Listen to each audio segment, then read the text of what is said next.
मुर्दा घर में काम करना किसी के लिए भी आसान नहीं होता। वहां हर दिन मौत की कहानियां होती हैं और हर कहानी अपने साथ एक अनकहा रहस्य लेकर आती है। यह कहानी एक छोटे शहर के मुर्दा घर की है, जहां एक घटना ने सभी को हिलाकर रख दिया। रात का समय था। घड़ी में रात के 11 बज रहे थे। मुर्दा घर का इंचार्ज अर्जुन ने अपनी कुर्सी पर बैठकर आखिरी फाइल पर हस्ताक्षर किया। दिन भर की थकावट के बावजूद उसे अपनी ड्यूटी पूरी करनी थी। बाहर सर्दी का मौसम था और मुर्दा घर की इमारत के चारों ओर गहरा सन्नाटा पसरा हुआ था। अर्जुन अकेला था क्योंकि उसका सहायक छुट्टी पर था। तभी अस्पताल के 2 अटेंडेंट्स ने एक नई लाश मुर्दा घर में लाए। यह एक 24 साल की महिला थी जिसकी पहचान अज्ञात थी। पुलिस ने उसे एक सुनसान सड़क पर पड़ा पाया था। महिला के शव को कोल्ड चैम्बर में रखने के बाद अर्जुन ने महसूस किया कि कुछ तो अलग है।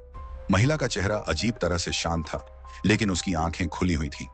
ऐसा लग रहा था जैसे वह अभी भी कुछ कहना चाहती हो। जब अर्जुन ने शव का निरीक्षण किया तो उसने देखा कि महिला की उंगलियों में हल्की मिट्टी लगी हुई थी।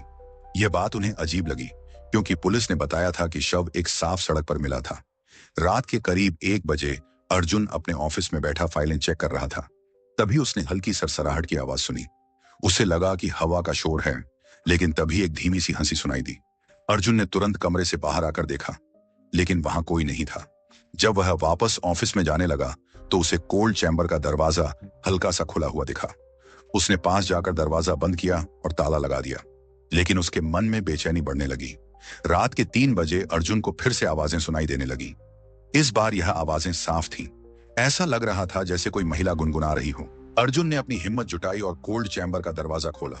महिला का शव वैसे ही पड़ा था, लेकिन कमरे में हल्की गंध थी, जैसे कोई मिट्टी की महक। अर्जुन ने जल्दी से दरवाजा बंद किया और मन ही मन भगवान का नाम लेने लगा।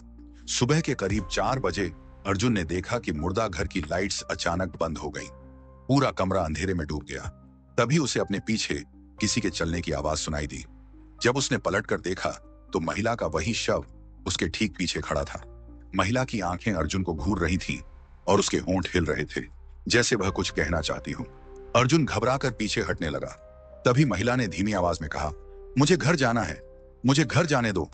अर्जुन का डर उसके चेहरे पर साफ झलक रहा था। उसने अपनी पूरी ताकत जुटाई और चिल्लाते हुए दरवाजा खोलकर बाहर भाग गया। अगले दिन जब अस्पताल के दूसरे कर्मचारी मुर्दा घर पहुंचे तो उन्होंने अर्जुन को मुर्दा घर के बाहर बेहोश पाया। कोल्ड चैम्बर की जांच करने पर पता चला कि महिला का शव अपनी जगह पर था, लेकिन उसकी आंखें अब बंद थीं और उसके होंठ पर एक हल्की मुस्कान थी। उस महिला की पहचान आज तक नहीं हो पाई। अर्जुन ने उस घटना के बाद अपनी नौकरी छोड़ दी। उसने बताया कि वह महिला कोई आम इंसान नहीं थी। उसके जाने के बाद भी मुर्दा घर के कर्मचारियों ने कई बार कोल्ड चैम्बर से गुनगुनाने की आवाजें सुनी। आज भी उस मुर्दा घर को लोग अनजान मेहमान का घर कहते हैं। जो भी वहां रात में अकेला काम करता है, वह कभी न कभी उस महिला की मौजूदगी को महसूस करता है।